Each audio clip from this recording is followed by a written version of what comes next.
the material that we're going to use supposedly during our scheduled game file schooling program in Cambodia. Unfortunately, we weren't able to proceed as scheduled, mainly because of the COVID-19 pandemic. So we now decided to share this via YouTube because our intent and our main objective in doing this game file schooling program for Cambodia and Vietnam is to help our fellow sports lovers, sport bird lovers in Cambodia and Vietnam to be more successful in terms of their quest for providing the or getting the best quality sport birds that they could have and be more competitive in the field of sport bird. So with this, I'll now be sharing to you a lot of things. But before we go to the um, before we drill it down to the detailed or okay, so before we discuss about um, deep informations about game fowl farming, I'll be discussing first to everybody um, different bloodlines because what we believe in DLBros game farm is that we strongly believe in um, selection and bloodline foundation. The very the naked hill fighters, or what we basically know about as ASEALs.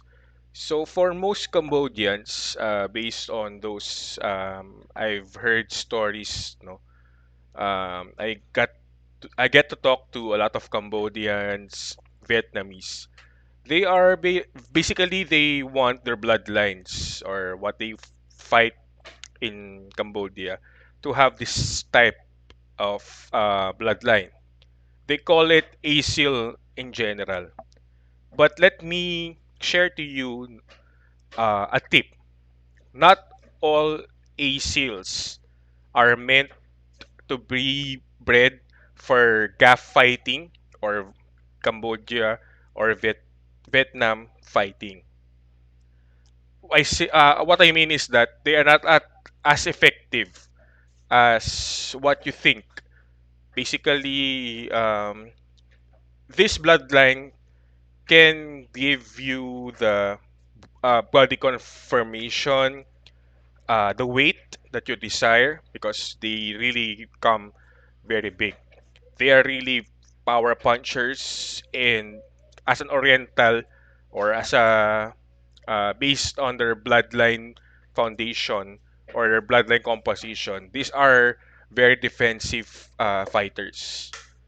They are usually fought in small ring like boxing.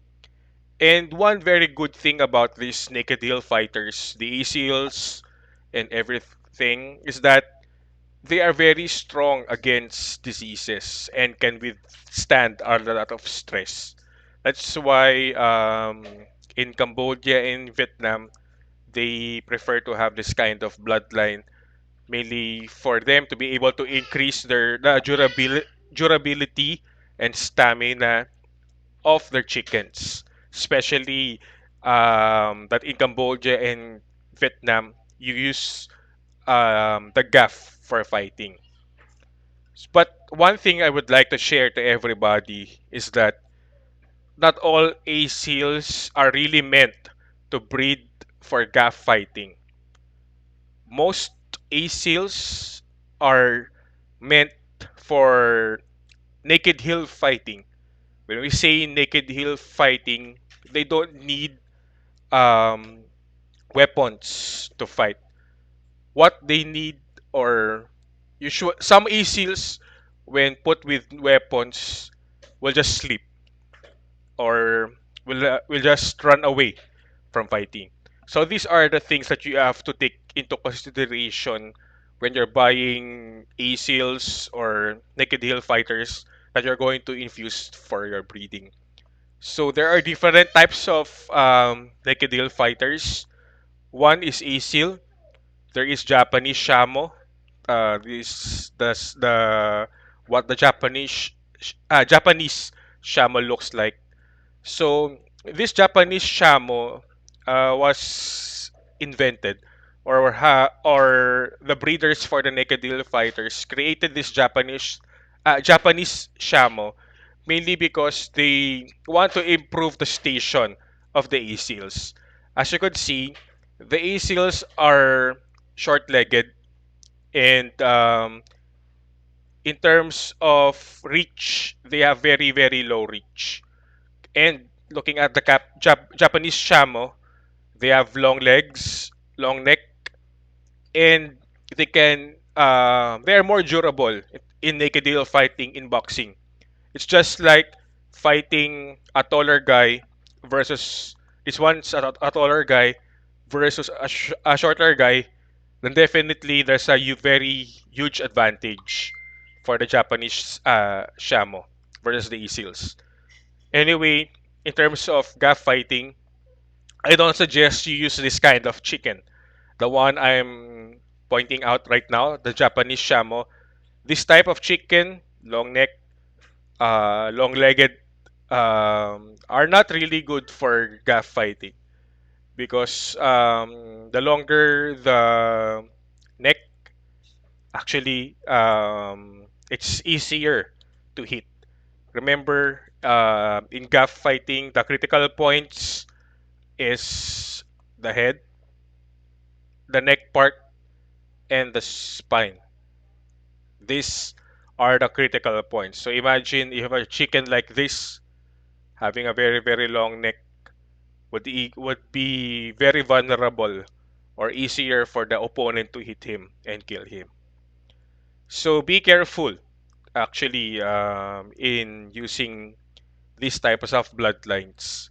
It's better for you to really understand the base blood if it's really an ASEAL, because ASEALs are very, very tough, very strong, but they are very, very slow. So that's one of the things that you have to consider when you use ASEALs. Okay, so moving forward, so this is just sample of how this naked healers fight. Now we now go to the slashers. So let's talk about Peruvians for now. These Peruvians obviously originated from Peru. They are very big weight. They are really big weight chickens. Even though they are really big, they weigh about 3 kilograms to as much as 5 kilograms. They are big weight chickens, but they are strong and fast fighters. They are very aggressive. They have the speed and power combined. So you could see, I call these roosters or this type of breed the burst fighters. When we say burst fighters, they really fight very strong in a span of less than a minute. They can really fight very fast, very strong. But beyond that, because of their body build, um, they're too heavy.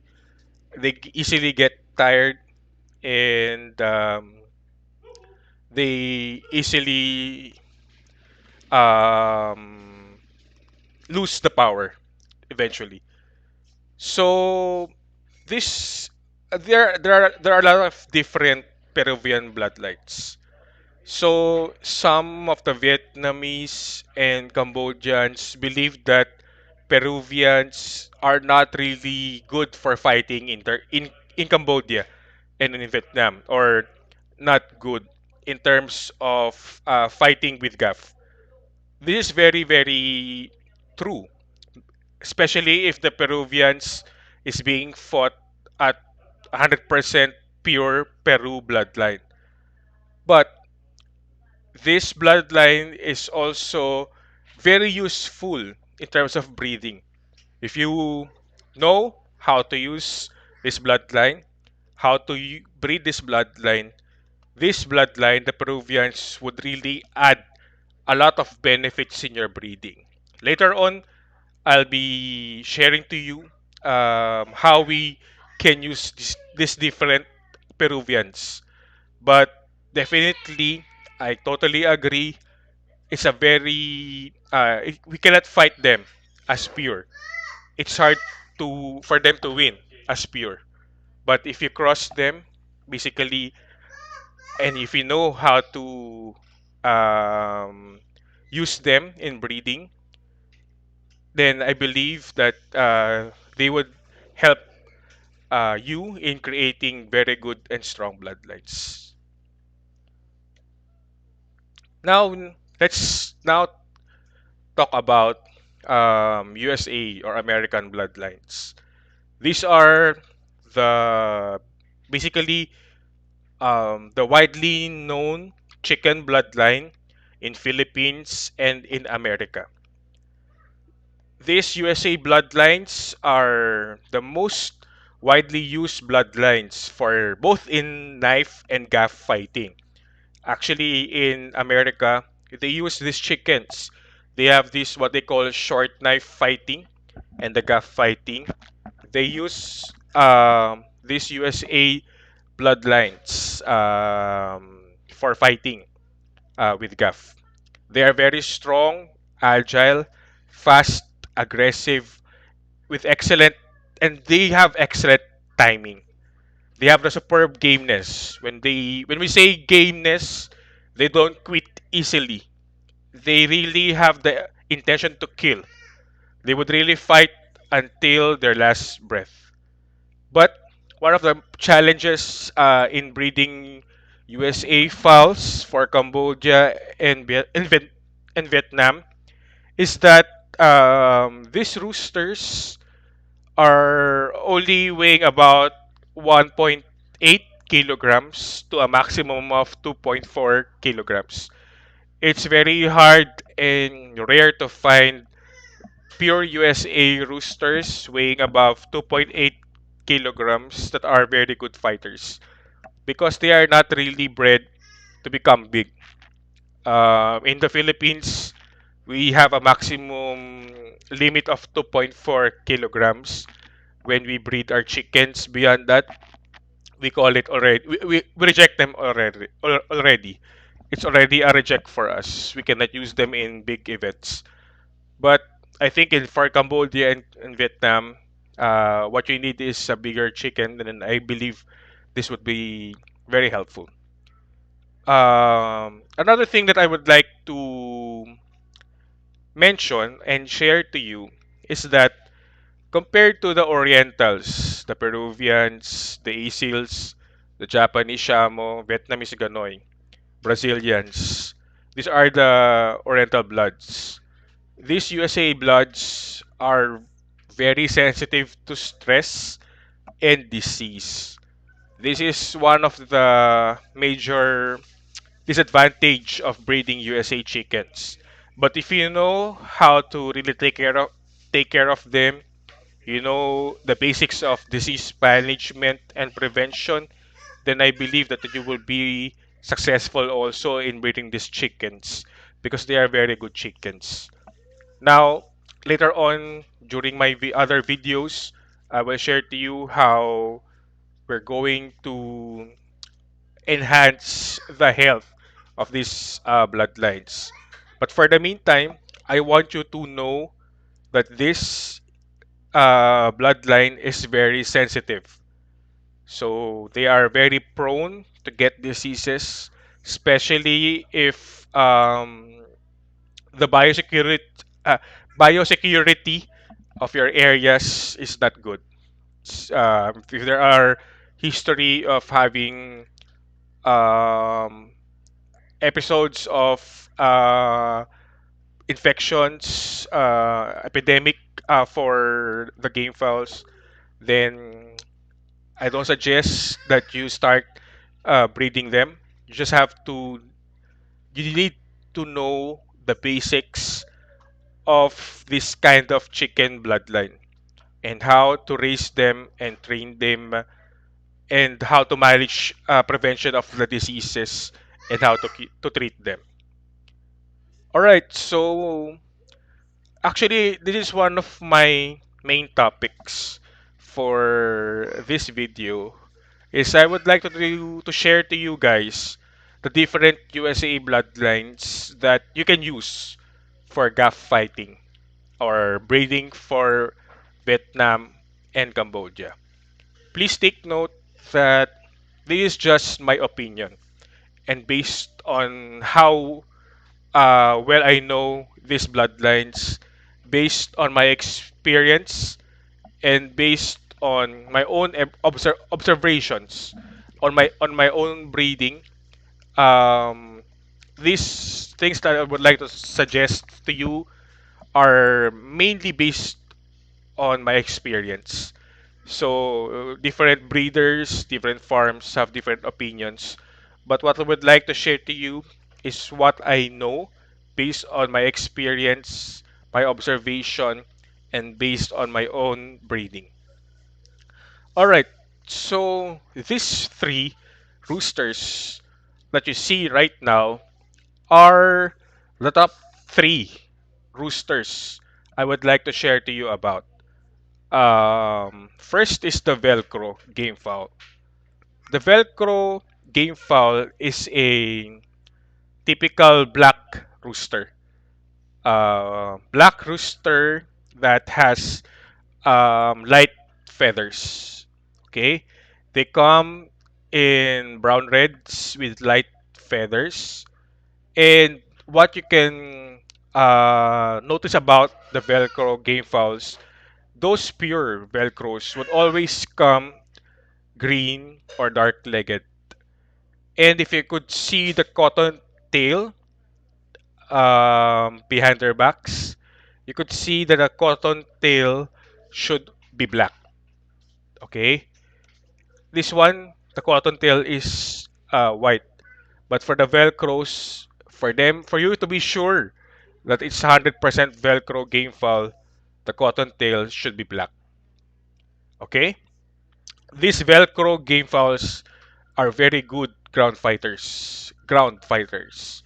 They are very fast, very agile, and they're very strong ground fighters, which definitely are the fouls or the game style that you want to use for Cambodia and Vietnam fighting.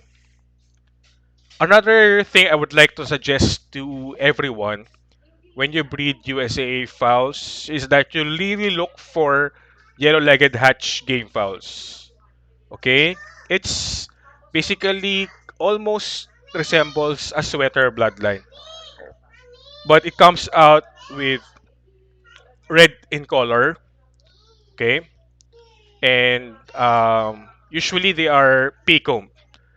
I haven't yet seen, based on my own experience, a yellow-legged hatch that are not peacombs. No, like as a straight comb. Anyway, this they come out red, yellow-legged. So that's why we call it yellow-legged hatch. There is no white-legged hatch or dark-legged hatch. If when it's dark-legged, it's already a pure hatch. They come in red color, a little bit of the white streamers. These yellow-legged hatches are very powerful, also ground fighters. But compared to the Velcros, these are a bit brainy. They have style compared to the pure Velcros, which are really pure ground fighters. The Albany game fall, this is the sample picture. It's really hard to determine, no? The bloodlines. You just need to rely on a very reputable breeder, a very known breeder, for you to be able to get their proper and the correct bloodlines. Now, I also suggest for breeding in Cambodia and Vietnam are the Albany game fowls because these are very These are roosters that come out red, and their chest is dark. You can see in this picture. 90% of the time, their legs are yellow, and most of them are peacocks. They are very strong fighters. They really punch hard. And one good thing for the Albany is that they are very tough. Even though in wounds or deep wounds, they can really withstand the stress. As well as they are also very strong counter puncher. This is what I like with Albany game fouls. They are very wise fighters. They counter punch their opponents and give blows. Okay, so next up, we have the round head. But for now, I don't suggest them because they are a bit flyers. Claret game fouls. This very good bloodline. They usually come in dark red color, like this. In the Philippines, we call them wine red. Most of them would have white would come in white legged. They are a bit high station, dark chests, usually straight comb. And one good thing for this claret is that they are very accurate punchers. Accurate, very fast, and very wise fighters. They are powerful. They are very deadly. They have a very deadly cutting abilities.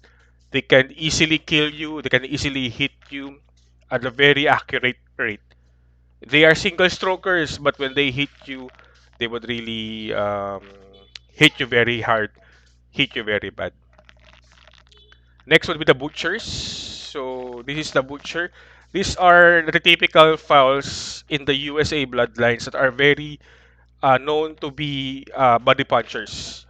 They come up with red, but what I like for the butchers are the brass back butchers.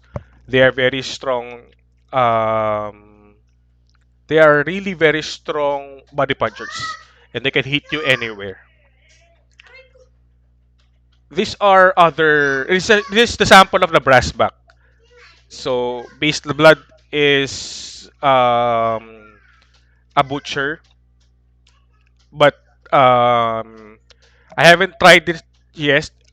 I haven't tried this yet, but basically these brass backs can be very helpful in terms of producing chickens for gaff because they are very good body punchers. The leaper hatch game fall, or what we usually know here as the bone crushers. Very powerful, but for now, I haven't yet to try them yet. Anyway, this is just what a leaper hatch looks like. They are very strong fighters, ground fighters. Usually the hatches, the ones that come in dark leggeds. Here in the Philippines, when we see chickens with black, green, or blue-legged chickens, we usually consider them having a very strong hatch blood. And the hatches mainly are roosters or bloodlines that we use to really improve ground fighting abilities. Improve also strength and power. So here in our country, basically for me, I prefer to reduce the hatch blood to at least one fourth and not more than one fourth. Mainly because of here in our country, we use the knife, no, and the knife is very effective in killing high in air fighter in air fighting and mid air. So the hatch we only infuse to increase durability, to increase stamina, power, ground fighting ability because 80% of the time there would always be ground fighting in our matches. So we usually add hatches. This smell seems black, foul, also good, but it's up to you. What would like to share is the kelso. There are two types of kelsos. Um, they're the original kelsos come in red color, usually dark red color, and white-legged. So there's a lot of kelsos because these kelsos are very good air fighters. They are very strong. They can sidestep. They're brainy. And one good characteristic of kelsos is that they can break very high. And if you want to infuse timing, if you want to infuse vertical ability, you have to infuse kelso. But right now, because in our country, we fight a lot. We use 100% in our cockfighting here in our country. We use knife. We usually select a kelso with high breaking abilities. But for me, for Cambodia and Vietnam, um, we have to avoid that type of fighting. That's why you have to be very careful in terms of choosing your Kelso bloodline. Because most Kelsos nowadays are very high fighters or have the high breaking abilities. You don't want too much flight when you breed uh, your chickens. You just need a little flight and strong mid to ground fighting abilities. I leave it up to you, but this is my opinion and my experience. These are other hatches. We have the McRae game fowl, the Gilmore hatch fowl, very good in crossing sweaters for sweaters. The brown red game fowl, the grays, which are one of my favorite. So this color, the yellow feathers are we call it grays. Let me share to you a little about the grays. The reason why I really like the grays is that based on my observation and experience, grays, the gray bloodlines are very tough. I can see that my gray or even the gray in cockfighting during cockfights, they have a lot of injuries already. They have a lot of wounds, deep wounds. They cannot anymore move, but they can still fight. They really have that intention to kill. The gameness is very good, very strong, and their toughness is very evident. That's why I love Grace because of the ability of their ability to withstand injuries, the ability to really um, have receive a lot of blows. All right, so actually, it's something I would like to share to you later on in detail. But for me, you have to explore. You have to explore this type of game files because in for gaff fighting, this type of bloodline would really a lot of durability, toughness, and a lot of intent to kill. So even though they have a lot of wounds, they have that will to fight and kill their opponent. These are the grays. Now let's go to the blues. Um, the blues are typically the same blood, the same roosters, but one thing that you can notice about the blues are that in their feathers they have ash-like colors. Like this one in the picture, you can see that they have ash-like colors. So they come in different colors. What is very notable about them, or the significant difference about these roosters, is that they have these ash looking colors in their feathers. Okay? Now, let me just talk to you about one of the well-known breeds or bloodlines here in our country, the sweaters. The sweaters are the roosters I usually use. This is my base blood in my farm.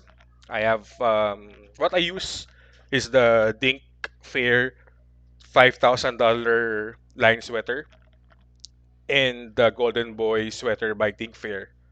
So these two sweater bloods are the ones I maintain in my farm. I'm exploring other sweaters, but for now, what I can see that really um, has good history or good scores already in my farm are the Dink Fair sweaters. Anyway, the sweaters come in very good looking chickens. They have the white streamers in their tails. They are usually light red, small heads, yellow legged, usually. And these are already the complete. They already have the complete fighting style. They have the um, high braking abilities, mid-air fighting abilities, and even the ground fighting abilities. This is already a complete, well-balanced type of chicken, and all that you need to see, multiple shuffling, power, everything is already with the sweaters. This is why sweaters are widely used in our country because of their gameness and their completeness in terms of their fighting abilities. But again, it all depends on the type of sweater blood that you're going to use because there's a lot of sweater bloods nowadays. And bottom line is that you need to know which sweater blood you really want to because a lot would really say is a sweater, but not all sweaters are created equal. This is what you need to always remember in when you breed your game fowls is that you need to get the sweaters with high quality, and definitely you need to see how these sweaters fight because not all sweaters are equal. There are sweaters that are poor fighters, not good, and they are very strong sweaters. And usually, when I go to buy my materials in producing sweaters, I really make sure I get the proper rooster, I get the proper bloodline, and I need to have my own. I need to get the fighting style I need. Okay. Now, these are hatches. Also, the blue face hatch and the McLean hatch game fowls. These are also very strong fighters, and they are red and dark leggeds. All right, so much for the USA bloodlines. I hope that this helped you. This really gave a lot of information. So this is my first video. I want you to know the basic foundation in breeding chickens, and it is the knowledge on different bloodlines because there's a lot of chickens or different bloodlines there out there, and that you just have to know and dissect, you know, which bloodlines you're going to focus on, what kind of style you like to produce, and which one you would like to get. So basically, this is what I can share. If you have other questions or clarifications, you can freely talk to me. You can message me or even call me in my messenger account. Okay, so maybe on my next topic, I'll talk to you about breeding 101. So, so much for this. Until my next video. Thank you, everybody.